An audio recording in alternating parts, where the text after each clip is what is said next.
तेमजिन इन्ना अलोंग इस वक्त हमारे साथ मौजूद हैं। नागालैंड में वो बीजेपी के अध्यक्ष हैं और इसके साथ ही बड़े बड़े मंत्रालय भी उनके पास हैं। जरा जानते हैं अब की बार क्या फिर से रिपीट होगी बीजेपी और एनडीपीपी की सरकार। बहुत स्वागत है आपका आज तक पर।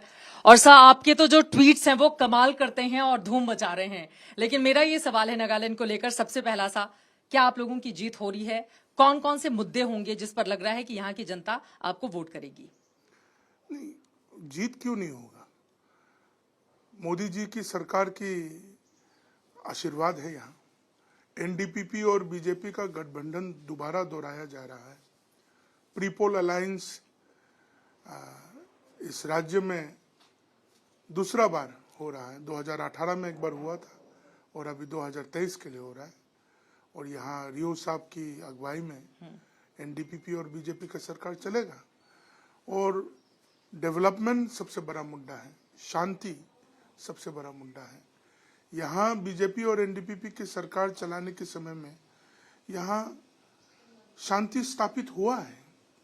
और जितने भी गुटों के साथ भी हो या हमारी पब्लिक हो जी, यहाँ बहुत अच्छी तरह से बढ़ोतरी किया है। और इंफ्रास्ट्रक्चर डेवलपमेंट गांव-गांव में पहुंचा है। और एक बार में तो सब कुछ नहीं हो सकते हैं, मगर यहाँ डेवलपमेंट सबसे बड़ा मुद्दा है। विकास सबसे बड़ा मुद्दा है। पिछली बार हमने देखा था बीजेपी ने अब तक के नागालैंड के इतिहास में सबसे ज्यादा सीटें हासिल की थी। इस बार क्या आप उस रिकॉर्ड को तोड़ेंगे, आगे बढ़ेंगे? क्यों नहीं तोड़ेंगे? 12 से ज्यादा तो होना ही चाहिए। आपके ऊपर बड़े बड़ों का आशीर्वाद भी बहुत ज्यादा है। एक तरफ गृह मंत्री आते हैं, आपकी तारीफ करते हैं, हेमंता विश्व शर्मा असम के सीएम आकर तारीफ करते हैं, पीएम की भी यहाँ पर रैली होने वाली है। नहीं, वो लोग हम लोगों का बड़े लीडर है, नेताएं हैं वो लोग हर एक कार्यकर्ता को तारीफ करते हैं। हम भी उनमें से एक है। वो लोग देखते हैं कि मेहनत कर रहे हैं और हमारे साथ यहाँ नागालैंड के बहुत सारे कार्यकर्ता है जो मेहनत कर रहे हैं, तो उन लोगों का अगुवाई हमेशा रहते हैं हम लोग की। सर, जब मैं दिल्ली से यहाँ पर आ रही थी तो बहुत सारे लोगों ने आपके लिए सवाल भेजा था, ये पूछते हुए, इतने सारे जो आपके चुटीले ट्वीट्स आते हैं, ये आप खुद करते हैं या आपने कोई टीम बनाकर रखी हुई है इसके लिए? नहीं, पहले तो एक टीम तो जरूर है। हाँ, मगर उसमें क्या होता है, हम लोग उस व्यक्ति के ऊपर ही करना पड़ेगा ना जी। सो हमारी पर्सनालिटी के ऊपर या हम कुछ चीज़ें हैं, उन चीज़ों को हम उन लोगों के साथ संपर्क में रहते हैं और उन चीज़ों को हम लोग उस एक तरीका से लेके चलते हैं, एक नैरेटिव को लेके चलते हैं। और आजकल राजनीति में ऐसा बात है कि दूसरों की बुराई करते रहते हैं हम लोग। हाँ। अपने आप के थोड़ा बहुत टंगड़ी खींचे तो अच्छा लगते हैं, इंस्टेड ऑफ किसी और की गलत बोले या ये करे। हम लोग सेल्फ डिप्रिशिएटिंग, थोड़ा बहुत हंसी आ जाती है उसमें। हाँ, आपका एक वीडियो जो सबसे पहले वायरल हुआ था, जिसके बाद राष्ट्रीय स्तर पर सब लोग ये जानने लगे आपके बारे में, लगातार गूगल पे आपके नाम से सर्च होने लगे, जब आपने कहा था कि छोटी आंखों होने का बहुत फायदा होता है, आंखों में मिट्टी भी नहीं जाती है और मंच पर बैठे बैठे सो जाओ तो फर्क भी नहीं पड़ता है।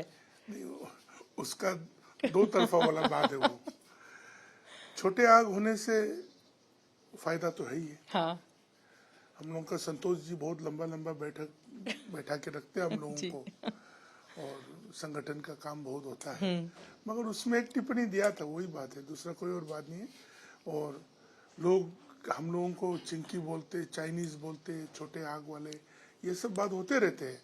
मगर छोटे आंखों का फायदा बहुत है। वो आज विपरीत तरीका से हम लोग सब चीजों को नहीं बोल सकते। और भी बहुत सारे, मुझे लगता है कि किसी भी मुद्दे को आपको पकड़ा दो तो हर मुद्दे पर आप एक चुटीला सा उसमें व्यंग जोड़ देते हैं।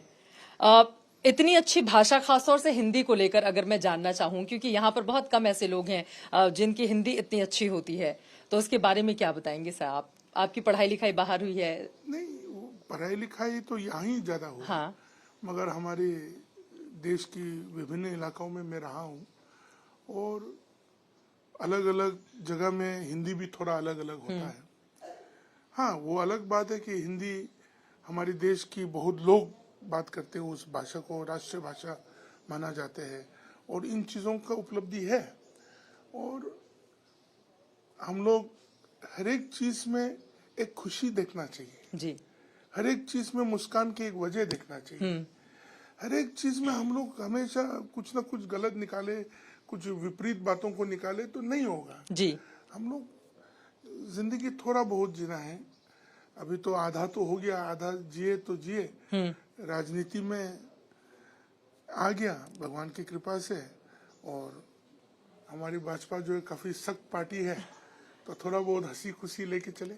आपका एक और फोटोग्राफ है जो बहुत अभी वायरल हो रहा है। आपने हेमंता दा का हाथ पकड़ा हुआ है और उस पर एक शख्स ने कहा है कि इतने जबरदस्त तरीके से तो मेरी पत्नी भी मेरा हाथ होल्ड नहीं करती है। तो फिर आपने उस शख्स को कहा है बीजेपी ज्वाइन कीजिए पार्टी, और आपने खुद कहा है कि आप उनका हाथ ज्यादा अच्छे से होल्ड करेंगे। नहीं, अलोबो नागा जिसने ट्वीट किया, हाँ। He is one of the youth icon of Nagaland, and notice के लिए भी वो एक अच्छा म्यूजिशियन है। और उन्होंने जब वो ट्वीट किया, उसका फिलहाल कुछ महीने पहले ही शादी हुआ है, तो उसको सोचना चाहिए कि उसका पत्नी और वो दोनों के बीच में हाथ इतना मजबूत से क्यों नहीं पकड़ रहे। भाजपा में तो हमारे जितने भी बड़े नेता लोग हैं, हेमंता दा बोलो या अमित शाह जी बोलो, मोदी जी बोलो, संतोष जी बोलो, नड्डा जी बोलो, देखो हम लोग हर एक दूसरों को उत्साहित करते हैं। जब हमारे नेता हमारे हाथ पकड़ के चलते तो हमको गर्व महसूस करते हैं कि हमारे इतना बड़ा नेता होने के बावजूद हम एक छोटा सा राज्य से है, फिर भी हमें बोलते चलो चलो, तो हम लोग उसमें एक मनोबल बढ़ते हैं। तो इन सब चीजों को आप दूसरा पार्टी में नहीं देखेंगे। ठीक है, दो आखिरी के सवाल। मुझे पता है कि आपका बहुत बिजी शेड्यूल है, बहुत सारे लोग मुलाकात करने के लिए बैठे हुए हैं। दो आखिरी सवाल। आपकी शादी को लेकर भी बड़े सारे सवाल, उस पर भी आप व्यंग कसते रहते हैं। लोग पूछते हैं कि शादी कब करेंगे आप? वो मुझे खुद मालूम नहीं। तो समय देखेंगे। शादी.com वाला पूरा स्पॉन्सर करेगा बोला है। हाँ, उन्होंने कहा है आपसे। मित्तल जी, तो बातचीत चल रही है उसको लेकर आगे? हम दोनों ट्विटर में तो वार्तालाप होते रहते हैं, मगर एक दिन जाके मिलूंगा चुनाव के बाद। चुनाव के बाद क्या शादी के लिए? नहीं, बात करेंगे उनके साथ, बड़ा आदमी है वो। ठीक है। यहाँ पे मैं देख रही हूँ आप ही का ट्वीट है और आपने हाथ बढ़ा रखा है किसी के आगे और लिखा हुआ है किसी ने सच ही कहा था कि हाथ लंबा होना चाहिए, बाकी तो लोग खुद ही समझदार हैं। इसका क्या मतलब हुआ? कानून के हाथ है या किसके हाथ है ये? सबके हाथ लंबा होना चाहिए। हम जब चुनाव में चलते हैं और कैंपेन करते हैं, हम एक घर में चल रहे थे, हमारी वहाँ जो उस गांव में पार्टी का एक घर है, तो जब उनके घर में चल रहे थे, वो लोग हमारी तरफ हाथ बढ़ाने का बदले हम अपने हाथ को उनकी तरफ बढ़ाए। वो बहुत जरूरी है। बिल्कुल बिल्कुल। हम उनके पास पहुंचना चाहिए, हम उनके पास पहुंच के उनके आशीर्वाद लेना चाहिए। वो लोग 5 साल तक हम लोगों के लिए मेहनत करते हैं। बिल्कुल। कार्यकर्ता क्या होता है, उसको कुछ चाहत नहीं है, उसका चाहत यही है कि उनका व्यक्ति जो है नेता बने, वो उनके लिए काम करे, उनकी गांव में डेवलपमेंट लाए, उनके गांव में मोदी जी का हर एक कार्यक्रम को पहुंचाए, तो वो खुशी है। तो हम लोग उन चीजों को लेके हाथ बढ़ाते हुए चलते हैं, आगे चल रहे हैं।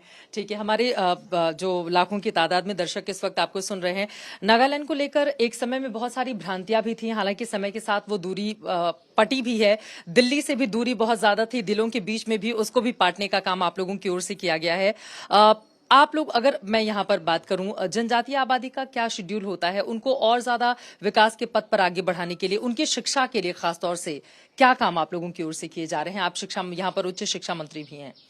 नहीं, आप जानते होंगे कि 80% से अधिक यहाँ का लोग एजुकेटेड है, और बहुत सारे लोग नौजवान जो है यहाँ से बाहर जाता है। बिल्कुल। और दिल्ली जाते हैं, बेंगलोर जाते हैं, बम्बई जाते हैं, शिलोंग, गुवाहाटी जाते हैं। यहाँ का शिक्षा का जितने भी काम है ये काफ़ी बड़ा है। अच्छे स्कूल्स बने हैं, कॉलेजेस जो है एक्रीडिटेशन हो चुका है, और प्रोफेशनल कॉलेजेस दे रहे हैं। तो भारत सरकार मोदी जी के अंदर में जो भी नागालैंड में उन्नति हो रहा है, वो शिक्षा की माध्यम बहुत आगे बढ़ चुका है। और यहाँ के लोग, हम समझते हैं कि यहाँ पढ़ाई करेंगे, यहाँ अपने स्ट्रीम्स जो भी है यहाँ मिलेंगे, और वो लोग को Nagaland can become a hub of education. ठीक है, एक आखिरी सवाल, आपका शेड्यूल क्या रहता है इस समय, खासतौर से चुनावों के दौरान? आपने कहाँ से पढ़ाई लिखाई की है, आपके बारे में हमारे दर्शक थोड़ा जानना चाहेंगे। चुनाव का शेड्यूल नहीं रहने ही चुनाव है जी। अभी कौन सा गांव में जाए, जब तक यहाँ चुनाव का इलेक्शन का जो भी विभाग है, हाँ। उसके अनुसार हम लोग चलते हैं। गांव-गांव जाते हैं, कैंपेन करते हैं, हम लोग घर-घर जाते हैं और गांव में जाके विलेज काउंसिल्स को मिलते हैं, गांव के लोगों को मिलते हैं। हम लोग एक एजेंडा को लेके चलते हैं। ऐसा नहीं कि किसी को गिराना है, किसी को वो करना है, वो बात नहीं है। भाजपा के जितने भी विधायकगण और जितने भी कैंडिडेट्स हैं, वो एक एजेंडा को लेके चल रहे हैं। एनडीपीपी, बीजेपी एक एजेंडा को लेके चल रहे हैं। एजेंडा क्या है? हम लोग जितने भी प्रॉब्लम्स है उसको समाधान करने के लिए भारत सरकार के साथ, मोदी जी के साथ, अमित शाह जी के साथ, नड्डा जी के साथ बात करके हम लोग एक साथ चल रहे हैं। यहाँ का उन्नति के लिए, इंफ्रास्ट्रक्चर डेवलपमेंट के लिए, यहाँ के लोगों का उन्नति के लिए हम लोग एनडीपीपी बीजेपी का गठबंधन हुआ है। Regional party with national aspiration, दोनों को मिला के एकजुट करके हम लोग नागालैंड में बहुमत लाएंगे और सरकार बनाएंगे। आपने अपनी पढ़ाई लिखाई कहाँ से की, यहाँ से कैसे स्टार्टिंग हुई? यहाँ मैंने डॉन बॉस्को स्कूल में पढ़ाई किया, उसका बाद city college of arts commerce का पढ़ाई लिखाई किया, उसका बाद थोड़ा बहुत पुणे में पढ़ाई लिखाई किया। यही है पूरा आपका। चलिए, बहुत शुक्रिया आपका आज तक से जुड़ने के लिए और इस बातचीत करने के लिए। देखिए, नागालैंड में बीजेपी को उम्मीदें बहुत ज्यादा हैं। 12 से ज्यादा सीटों पर इस बार वो दावा कर रही है, एनडीपीपी के साथ मिलकर अपने कामकाज गिना रही है। अब यहां के अध्यक्ष जी के दावे में कितना दम है बीजेपी के लिए, इसके लिए हमें करना होगा इंतजार। 27 तारीख को यहां पर पड़ेंगे वोट। कैमरामैन संजय कुमार के साथ चित्रा त्रिपाठी, नागालैंड आज तक।